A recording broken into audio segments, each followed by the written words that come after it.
Hey friends, this might be my second time ever to go live on my personal Facebook page, so bear with me.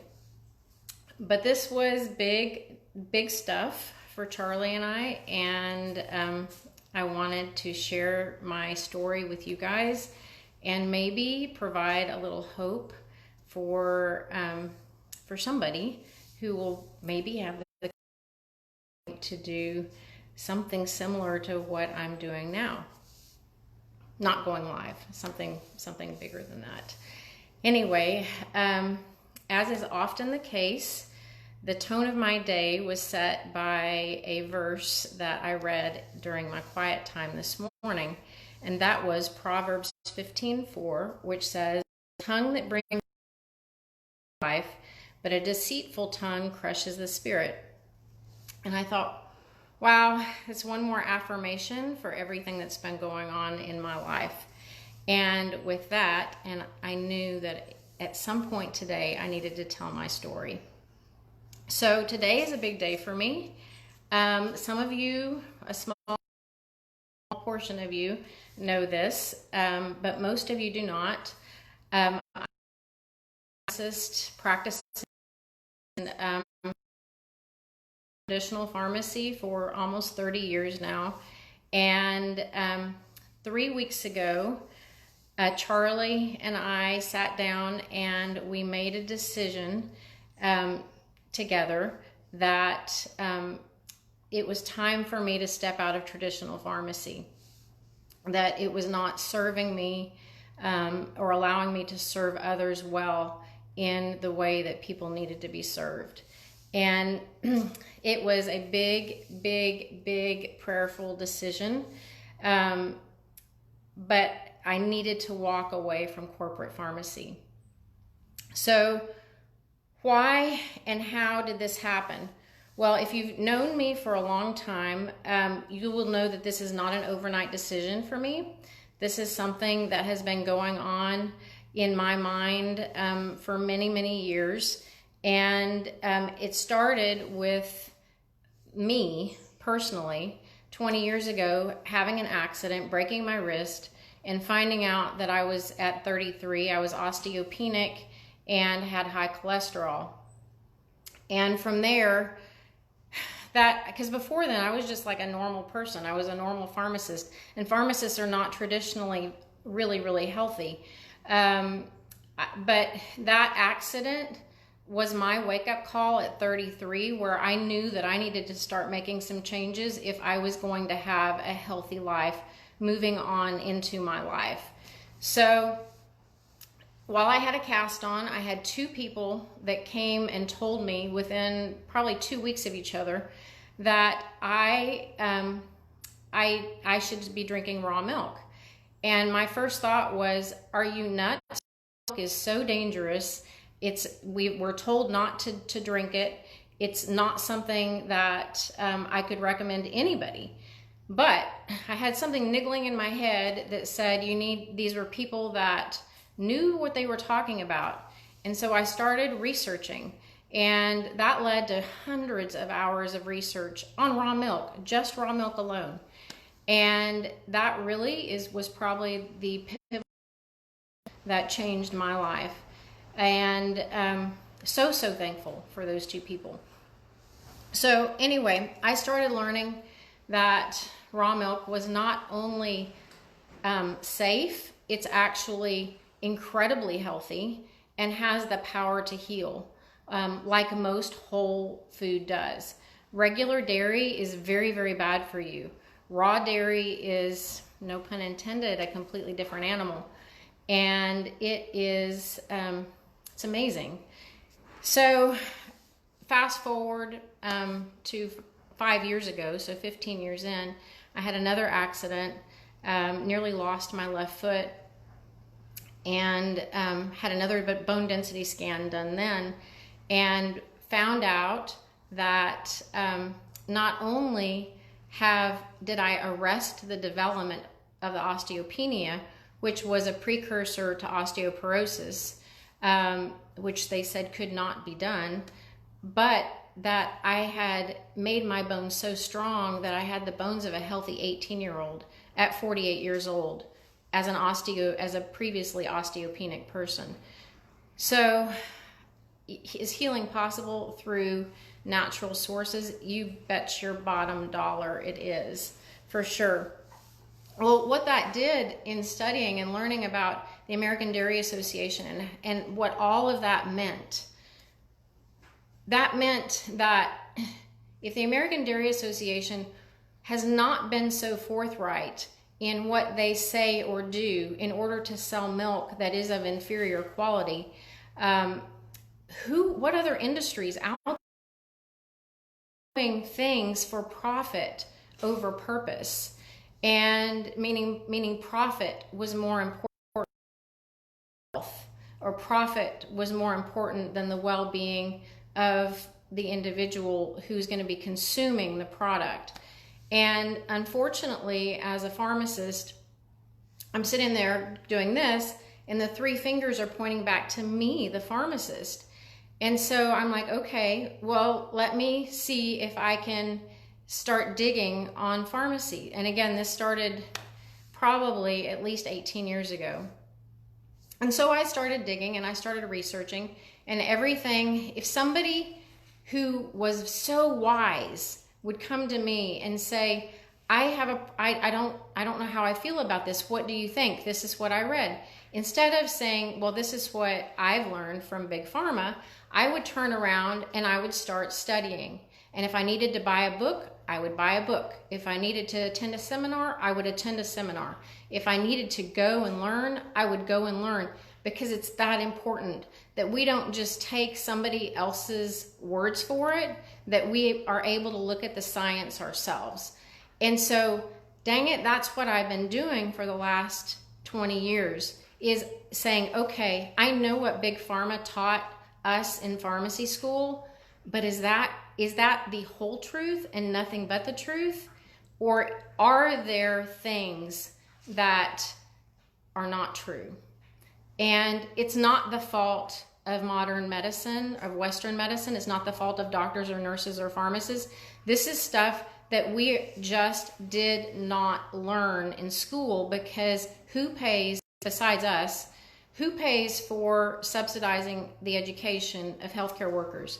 Big Pharma does. So what do we learn? We learn what we are spoon-fed, and we are told we have to act what we learn. But you know what? That's not always right. And I know that I stand not with a bunch of other people when I say this, but we have to learn to know better and do better if we are going to take care of ourselves. There is a time and a place for Western medicine, but it should be completely reserved whenever possible for emergent care. And because we're not doing that, we are the sickest country in first world countries. We are the sickest country. We are the most unhealthy generation of any generation. I mean, our generation is slated to live a sicker, shorter life than our predecessors. We're emotionally unwell. 1 in 4 people are on something to help with their mood. We have autism and people on the autism. When I was growing up in the 70s and 80s, you could not find a child with autism in a public school. It wasn't because they were all hidden. It was because they didn't exist. Something is wrong. Something is wrong with our healthcare system. We have 128,000 Americans that die each year from taking medication as it is prescribed. That doesn't include overdoses, and it does not include medication errors. This is just taking it as prescribed. Something is wrong. We have adverse drug reactions. 1.5 to 2.7 million hospitalizations a year are due to adverse drug reactions. 20% of Americans are on 5 or more medications. It's is mind-boggling. Americans consume 95% of the world's opioid supply. 95% of the world's opioid supply goes to the United States. More than half of Americans have chronic diseases. This is stuff that we as healthcare professionals, we should be questioning this. We should have the discernment to say, how can we help fix this? Because medication is not the answer. There are so many other things that we should be going to first that should be the answer. So once you release control of your personal health, it is a guaranteed downhill ride.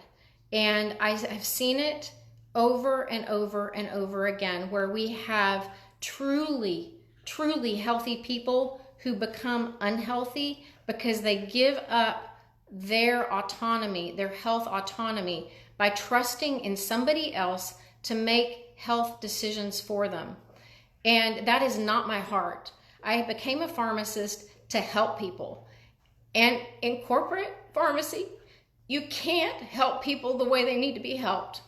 We have to fix it. We have to fix this. So I started thinking, and I'm like, why do we have an entire industry created in the last 100 years that guarantees to make you less healthy? Why do we have an industry that the guarantee is that you will come out of it less healthy than how you entered into it? How did that happen? There's actually two industries. One is a food industry, and the other is Big Pharma. So Mark 8:36 says, "What good is it for a man to gain the whole world yet forfeit his soul?" And I have struggled with that. I have struggled with that for several years now, because I'm taking a paycheck for something that is dangerous. And my goal is to help people. It is not to harm people. And I can't do it anymore. I cannot serve people in health in a sick industry. So, respecting my position as in a retail pharmacy, corporate pharmacy, was problematic for me because I was unable to speak the truth, not without disrespecting my employer who was writing my paycheck. I was not able to help people who were truly seeking to get the discernment that something wasn't right, but they did not know how to go about fixing it. And I wasn't able to use the gifts and talents that I know that God has given me in the fullest way possible to help people, to lead people, to help them straighten the course of their personal health and their ship, their family ship, whatever that looks like. So for these reasons, I am stepping out of corporate pharmacy, and I will be working full-time as an independent health consultant. I am a certified health coach and yoga instructor, and I do lab work analysis, and I am here and I'm so excited. I have butterflies, but I am so excited to be able to speak on social media and without reservation, reclaim their health, how to learn to live more so outside the system that is regular health care and what we term alternative wellness. Alternative has been around since before Jesus was born. So what medicines. Western medicine is really the alternative. Real healthcare has been around for thousands and thousands of years. They just have turned it upside down. I would ask these things if you're interested in following. I am not going to talk very much healthcare here on my personal page. You will need to find me on my business page, which is the Wellness Prepper on Facebook. You can reach out to me privately if you would like some help. Your personal ship in order. And I'm also am just going to be starting out on Instagram, so bear with me on that. That's also the Wellness Prepper. But I will be devoting really to trying to teach people how they can be well, because it's not hard. It's really not hard. You just need a scout and a guide to help you do so. So anyway, I love you guys, and thank you for watching and listening, and I will see you around, but it won't be at the pharmacy. Anyway, love you guys. Bye.